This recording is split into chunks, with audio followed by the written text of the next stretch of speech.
All right, guys, doing another follow-up for you guys. It's been 72 hours with this machine here. This is my 2017 MacBook, the 12-inch.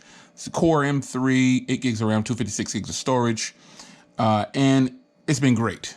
Now, you guys know that I started with the brand new 2019 MacBook Pro 15-inch with the i9 processor. I did my thing. Just wasn't impressed with the rendering times. So in this video, I'm going to go ahead and tell you the truth about this particular laptop for rendering times. So I have a video on here that I just worked on. It was Friday's vlog. It's a 12-minute, just under 13-minute video, and it's in 1080p at 60 frames per second. The rendering times for that was about between 25, and I exported it. I didn't upload it directly to YouTube because YouTube's been having some issues.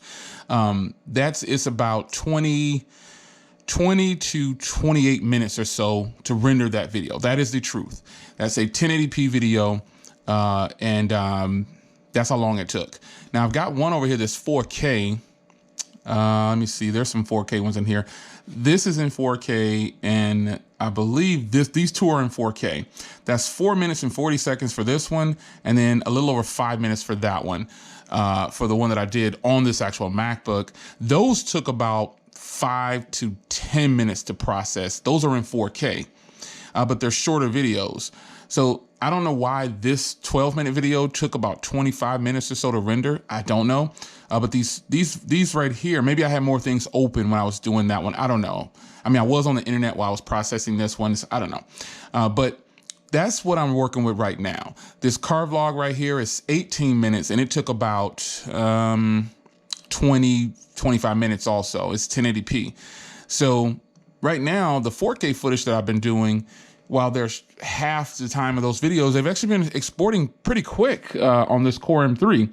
Now, on my 15-inch MacBook with the i9 inside, those videos that I tried to push off, I did a 4K video and rendered it, I believe, it was just a little bit shorter. I think I did like a 5-minute video, and it might have been 4 minutes or something like that. That is what drove me to switching over to this particular laptop. Now I have the option to buy whatever laptop I wanted to buy. I could have bought anything. I decided to weigh my options, and that is why I ended up going with this 2017 MacBook 12-inch. There's a whole bunch of reasons why I went with this MacBook. So first thing is the size of it. Super compact. I mean, it's in a case right now, but super compact. Super compact. I mean, it is just ridiculously small and easy to handle compared to the 15-inch version that I had sent back. So those are my rendering times. You're gonna say, well, Jay, that's a long time to render a 18-minute video, or that's a long time to render a 12-minute video. But the problem with that statement is I'm okay with that. I'm willing to work with this computer for $890 instead of the other MacBook Pro for $3,000. The difference in rendering times wasn't enough for me to warrant that $2,000 extra in money. And that is how I use this laptop. Now, a downside to this, obviously, I don't have 4 Type-C ports. I only have 1. And that's somewhat of a downfall. However, I have a docking station already. And I have all the I/O that I have. Type-C headphone. I mean, Type-C HDMI, 4 other ports. It's there if I need to plug this up. Now, I've actually already plugged this up to a 4K monitor, and it works so good. The computer is fast. I put it in desktop mode, put the power to it, close it, put it off to the side. Got my other keyboard and mouse, my other Mac keyboard and mouse ready to roll. This, for me, has been phenomenal in the last 3 days of using it. I'm totally happy with it. The rendering times are slower by a little bit, maybe 5 to 10 minutes on longer files, but the shorter files or shorter movies, like 4 to 5 minutes in 4K, they're just rendering about a minute and a half slower than the more powerful computer. Now, you know, this has the 615 Intel Core graphics card in here, so it's really slow when you compare it on paper. I ran benchmarks, and my phones come up with faster benchmarks on Geekbench than this does. I mean, let me see if I can run a Geekbench. Let me see if I still have it on here. Where's Geekbench at? Let's see here. Let me find Geekbench. I thought I had Geekbench installed, but let's go to downloads. Geekbench. Here we go. I'll go ahead and run a Geekbench right now. Now don't check. All right, so you see I'm running the Core M3 7Y32 at 1.2 gigahertz. I'm on the latest version of Mojave, so that's good. And you can see it's the mid 2017 with 8 gigs of DDR3. So before I start this, I'm gonna close out everything. And then I'm also gonna run a Geekbench on my phone. So let's run the test. And I'm gonna start downloading Geekbench in here. And this is what I mean by processing power. This thing takes a while. It takes about 2 to 3 minutes, I believe. So I might have to speed this part of the test up.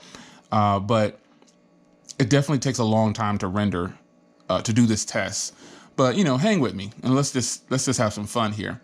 Now, obviously, this has the Snapdragon 855 in it, so you can see I've got way more cores here. But let's just have some fun, just for general purposes. You can see how slow, if you will, this laptop is. Now, remember, I started this test before this. We'll see how fast it can actually catch up. But you know, while this is running, I'm impressed, man. I remember I bought the 2015 version of this laptop, and the only problem I had is I was on a video conference and it started to overheat and then the camera shut off. I was totally embarrassed.